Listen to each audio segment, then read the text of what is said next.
천하람 개혁신당 원내대표와 함께하겠습니다. 어서 오세요. 네, 안녕하세요. 천하람입니다. 네, 어제 대통령 탄핵 심판 마지막 변론기일이 있었는데 헌법재판소 가시는 모습이 포착이 됐어요. 지금 국회 탄핵소추단 소속이신 거잖아요. 네, 그렇습니다. 직접 대통령 최후 진술을 들으신 거죠? 네네. 어제 저녁은 일정이 있어서 하고 다시 돌아와서 대통령 저녁은 야6당 원내대표 네네, 모임이 맞습니다. 있으셨고 예. 어제 분위기 좀 어땠나요? 대통령 변론할 때 헌법재판관들은 주로 대통령과 눈을 마주치지는 않고 네. 이제 그 좌석 앞에 단말기를 보시거나 아니면 이제 뭐 다른 자료들을 보고 계시거나 하는 모습들이 보여서 특별한 반응을 내비치진 않았습니다. 네. 아무래도 그것이 어떤 뭐 결정에 대한 예단을 보여주거나 할 수 있어서 예. 일부러 좀 윤석열 대통령과 별로 눈도 잘 마주치지 않는 그런 모습들이 나타났었고요. 뭐 방청석이나 대리인단의 분위기 역시도 굉장히 차분했습니다. 왜냐하면 어쨌든 대통령의 최후 진술이라는 거는 굉장히 엄중한 일 아니겠습니까? 그래서 다들 굉장히 엄숙하게 또 진지하게 경청하는 그런 정도 분위기였습니다. 어제 뭐 국회 탄핵소추단의 어떤 대리인단 발언도 있었고 정청래 의원의 좀 40분간의 최후 진술도 있었는데 국회 탄핵소추단은 어떤 걸 가장 강조하는 전략을 쓰셨는지가 좀 궁금해요. 뭐 저희는 사실은 굉장히 차분하고 탄탄하게 변론을 준비했다고 생각합니다. 네. 비상사태가 일단 존재하지 않았다. 예. 비상경험을 할 만한 군대를 동원할 만한 일이 애초에 있지 않았다라는 거에서 시작해서 예. 비상경험의 절차도 제대로 거치지 않았고 네. 그 다음에 조금 이제 굉장히 좀 중요하게 얘기하려고 했던 것은 군대를 동원해서 국회와 중앙선관위에 대통령이 무장된 병력을 보내는 행위가 역사에 과연 어떻게 기록되어야 되냐. 이게 아무런 잘못이 없다라고 기록될 경우에 우리가 이런 선례를 앞으로 어떻게 막을 수 있을 것인가. 네. 그리고 저는 기억에 남았던 게 우리 자녀들에게 이 사태를 어떻게 설명해야 되는가. 아무 문제가 없는 일이라고 대통령은 마음만 먹으면 언제든지 군대를 동원해서 국회에도 선관위에도 보낼 수 있는 뭐 제왕적 존재라고 설명해야 되는 것이냐. 예. 그렇지 않다면 이 사태에 대한 엄정한 법적 심판과 어떤 정의가 필요하다라는 거를 좀 말씀을 드렸던 게 저는 기억이 좀 남습니다. 이게 미래 세대에게 어떻게 기록되고 어떻게 설명돼야 하느냐의 네. 관점에서 그러니까 왜냐하면 결국 지금 헌법재판소의 구성에서 뚜렷한 진보 성향이라고 할 만한 재판관 3분이고 네. 뚜렷한 보수 성향이라고 할 만한 분은 뭐 조금 분류에 따라 다르지만 2-3분. 네. 이제 그다음에 이제 총 5분 정도. 그러니까 보수 내지는 중도 이렇게 보여지는 분들인데 네. 특히 보수 성향의 재판관들을 국회 입장에서 설득을 해야 되는 것이죠. 그랬을 때 이제 뭐 까놓고 얘기하면 그런 겁니다. 네. 민주당 대통령이 앞으로 언제든지 비상계엄 해가지고 국회에 군대 보내도 되는 거냐. 이번에 그게 괜찮다는 선례가 남으면 대통령은 언제든지 비상계엄에서 군대 동원할 수 있다는 건데 그런 선례 남아도 괜찮아요? 예. 라는 게 사실 숨어있는 뜻 아닌가 생각합니다. 이게 뭐 국민의힘 뭐 지금의 여당이 아니라 현재 야당이 정권을 잡았을 때 또 이런 일이 벌어져도 되겠느냐. 그렇죠. 어제 대통령 최후 진술에서는 가장 또 기억에 남는 게 자녀 임기에 연연해 하지 않겠다. 그래서 직무에 복귀할 경우에는 개헌과 정치 개혁에 좀 매진하겠다 이런 내용이었는데요. 이 부분이 담길지 말지 좀 여러 가지 관측들이 있었습니다만 결과적으로 임기 단축 개헌을 언급을 했습니다. 이게 좀 영향이 있을까요? 만시지탄입니다. 만시지탄인가요? 너무 늦었어요. 예. 저는 그런 게 참 아쉬워요. 윤석열 대통령께서 먼저 이제 이런 비상계엄 하지 않고 임기단축 개헌을 이야기하셨으면 저는 7공화국을 여는 굉장히 존경받는 대통령으로 우리 기억에 남았을 거라고 생각합니다. 예. 그런데 저도 그렇고 뭐 저희 개혁신당 당 차원에서도 그렇고 예. 임기 단축 개헌론을 굉장히 말씀 많이 드렸습니다. 총선 직후에도 그렇고. 왜냐하면 압도적인 여소야대 국면에서 대통령께서 하실 수 있는 게 많지 않아요. 네. 그래서 오히려 본인의 임기를 일정 부분 단축하고 개헌을 하면서 야당으로부터 내가 이 정도로 임기까지 희생을 하면 야당도 내가 하고 싶은 거 한두 가지 뭐 연금 개혁이든 노동 개혁이든 도와줘야 될 거 아니냐. 이렇게 가면 야당도 그거를 완전히 무시할 수는 없다. 예. 제가 그렇게 말씀을 드렸었었는데 네. 근데 이게 비상계엄을 한 이후에는 굉장히 좀 무의미한 이야기가 됐죠. 왜냐하면 탄핵을 당할 수도 있는 상황에서 내가 탄핵 안 당하면 임기 단축할게요 라는 것은 좀 권력이라는 거는 본인이 갖고 있을 때 내려놔야 의미가 있는 것이거든요. 예. 위태로울 때 내려놓겠다라고 하는 거는 의미가 없어요. 예전에 좀 역사가 반복되는 것 같지만 박근혜 네. 대통령도 코너에 몰리셨을 때 이제 개헌이나 뭐 질서 있는 퇴진. 질서 있는 퇴진 말씀하셨는데 예. 저는 그때 박근혜 대통령의 최후와 어쩌면 굉장히 닮아 있는 모습이다 이렇게 평가합니다. 만시지탄이라고 하셔서 제가 좀 갑자기 든 생각인데 만약에 대통령이 좀 일찌감치 본인이 권력에 있을 때 이렇게 비상계엄을 선포하기 이전 상황에서 개헌 얘기를 꺼냈으면 네. 왠지 민주당에서는 김건희 여사 특검법 피하려고 지금 물타기 한다 이랬을 것 같은데요? 아니었을까요? 그랬을 겁니다. 예. 그랬을 거지만 그럼에도 불구하고 실제 임기를 단축하고 예를 들면 권력 구조를 일정 부분 바꾸고 한다 그러면 국민들이 어떻게 생각하겠어요? 민주당에서는 뭐 물타기 하냐 뭐 어쩌고저쩌고 해도 대한민국 대통령 중에 자기 임기를 줄이는 희생을 한 사람이 누가 있어요? 예. 그걸 가지고 비아냥거리고 조롱하고 하면은 민주당이 어마어마한 역풍을 맞는 거죠. 저는 그랬을 거라고 봅니다. 예. 그런 면에서 좀 만시지탄이다. 네, 너무 안타깝습니다. 네. 네. 윤 대통령은 어제 계엄의 정당성, 계엄을 선포할 수밖에 없었던 이유도 상당히 그 긴 시간을 할애해서 설명을 했는데 거대 야당이라는 표현을 많이 썼습니다. 민주당을 뭐 지칭을 네네. 해서 거대 야당이 북한의 지령을 받아서 탄핵을 선동했다. 뭐 이런 표현이 좀 등장을 했어요.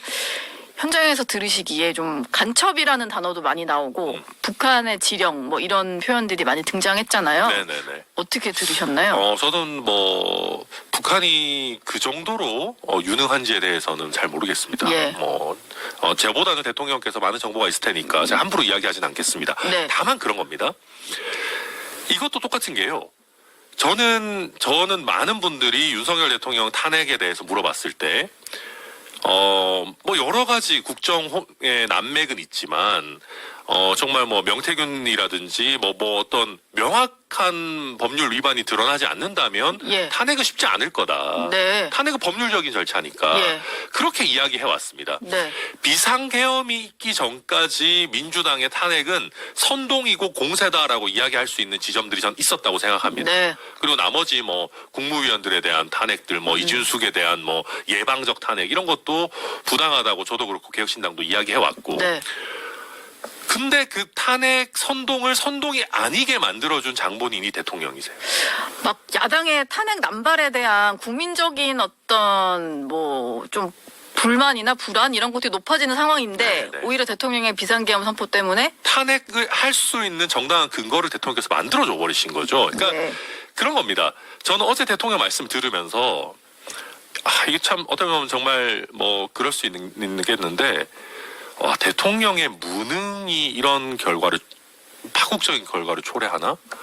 좀 절망적이었다고 느꼈던 게 네. 계속해서 야당과 뭐 북한과 중국과 뭐 여러 이런 어떤 엄중한 국가 위기 상황을 국민들께 알리기 위해서 예. 비상계엄을 했다라는 내용들이 많이 등장하지 않습니까? 네. 아니 대통령직이나 돼서 군대를 국회에 동원하지 않고 그걸 알릴 만한 능력이 없습니까? 대통령은 365일 언제라도 본인의 메시지를 국민에게 전달할 수 있는 기회가 주어져 있어요. 예. 그걸 어떻게 효과적으로 전달하느냐가 본인의 실력인 거죠. 네. 근데 본인이 가진 그 어마어마한 권력과 어마어마한 스피커 파워를 이용해서도 그걸 못했다? 너무 무능한 거 아닙니까? 그리고 비상계엄을 해서 군대를 동원해야만 계몽이 됐다? 예. 그게 무슨 말입니까?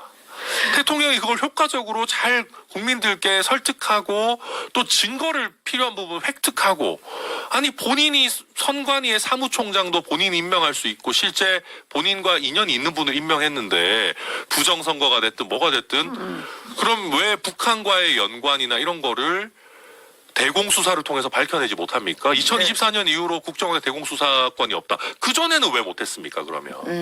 그리고 대공수사권이 국정원에 없어도 경찰은 놉니까? 예.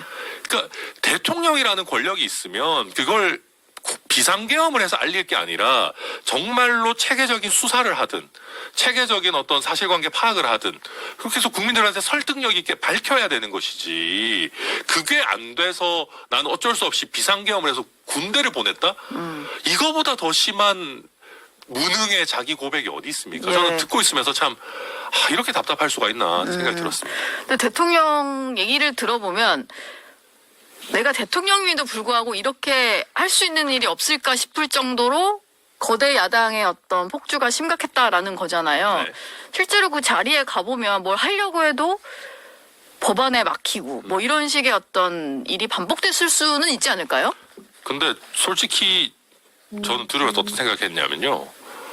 야당에 막혀가지고 대통령이 법안을 통과 못 시켰다라고 할 만한 시그니처 법안이 솔직히 몇 개나 있는지 잘 모르겠어요. 예. 뭐가 떠오르세요?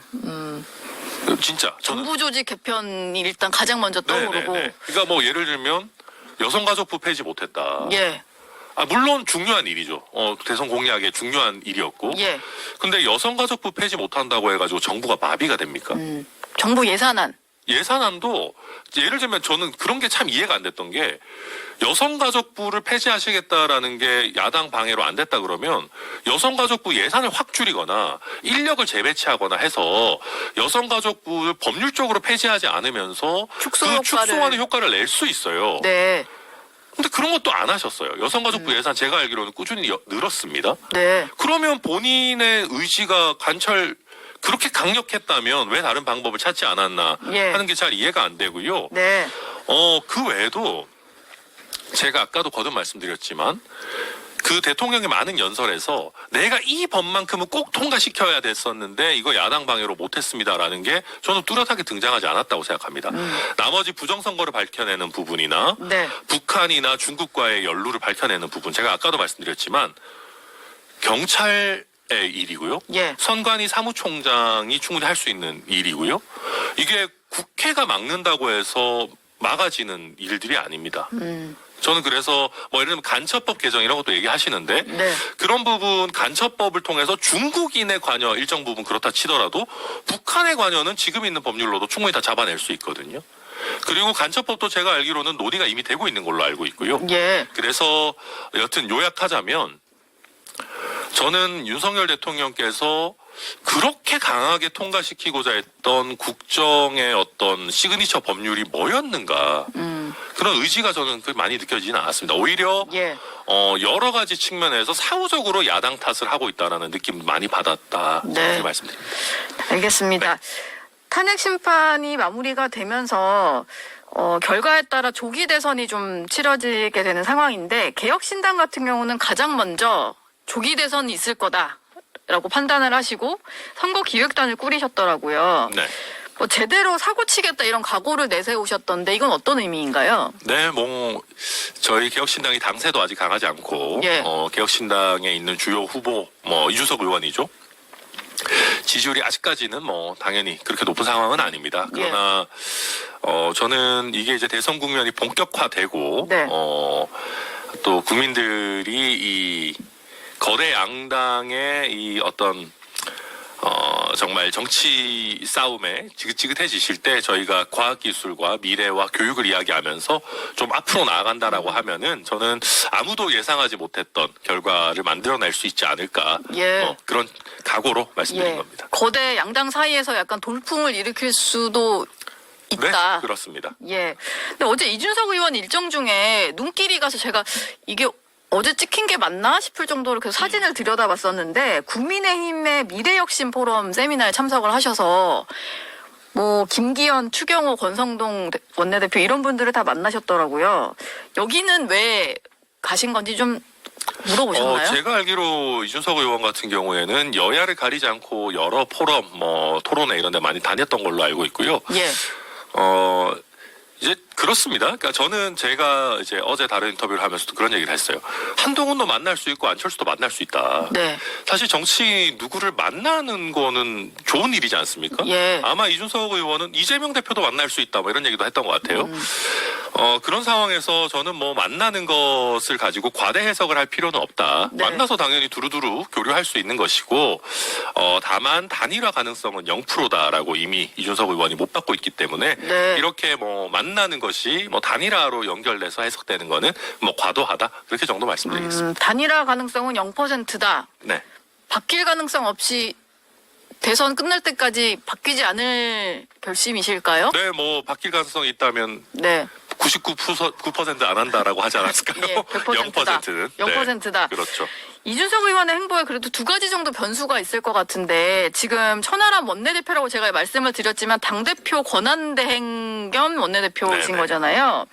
허은하 전 대표와의 문제도 해소는 돼야 될 것 같은데 일단 허 전 대표를 윤리위에 제소하겠다라는 방침은 철회하셨다는 거죠? 네네네. 예. 어떻게 좀 봉합이 가능한 상황인가요?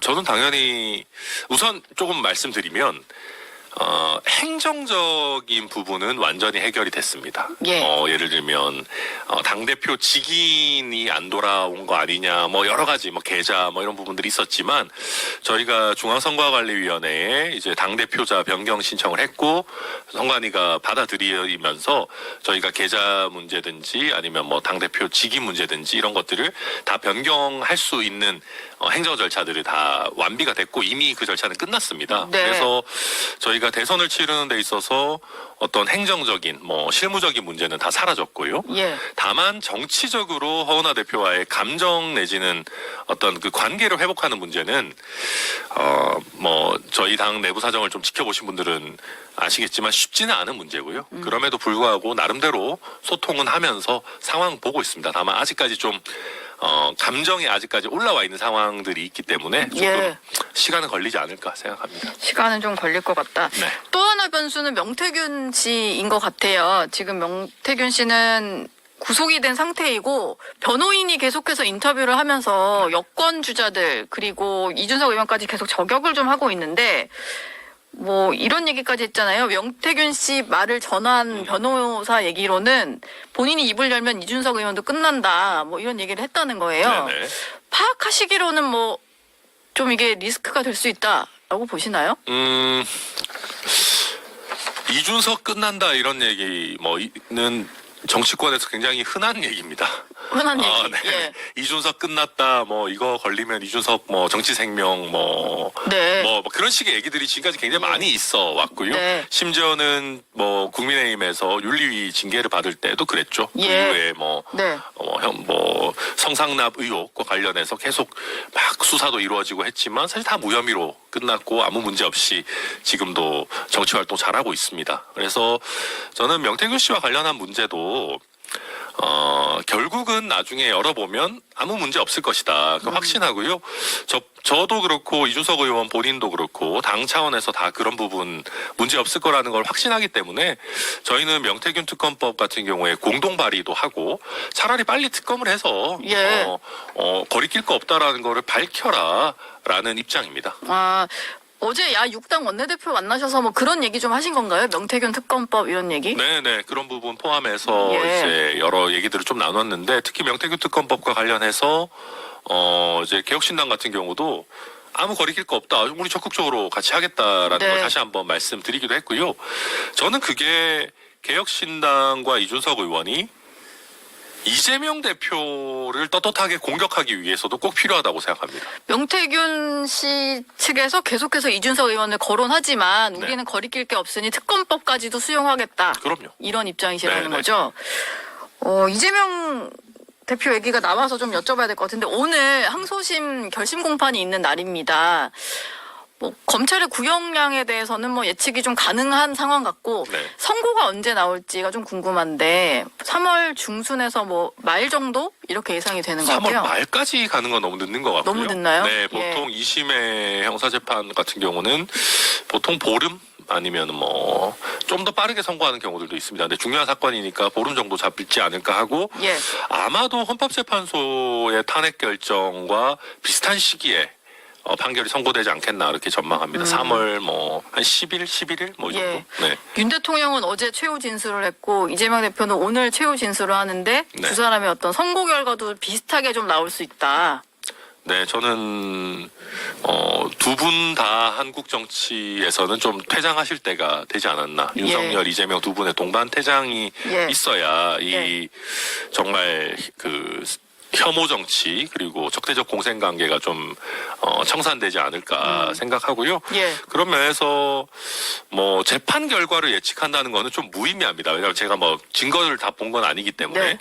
다만 1심의 형량을 봤을 때 2심에서 벌금 100만 원 이하로 내려가기는 좀 쉽지 않지 않겠나라는 일반적인 생각은 가지고 있습니다. 예. 근데 이재명 대표 같은 경우는 지금 본인의 어떤 선고 형량과는 무관하게 뭐 대권 도전 의지를 꺾을 것 같지는 않습니다. 네. 최근에 이런 얘기도 했잖아요. 대통령이 당선되면 재판이 정지된다는 게 다수설이다.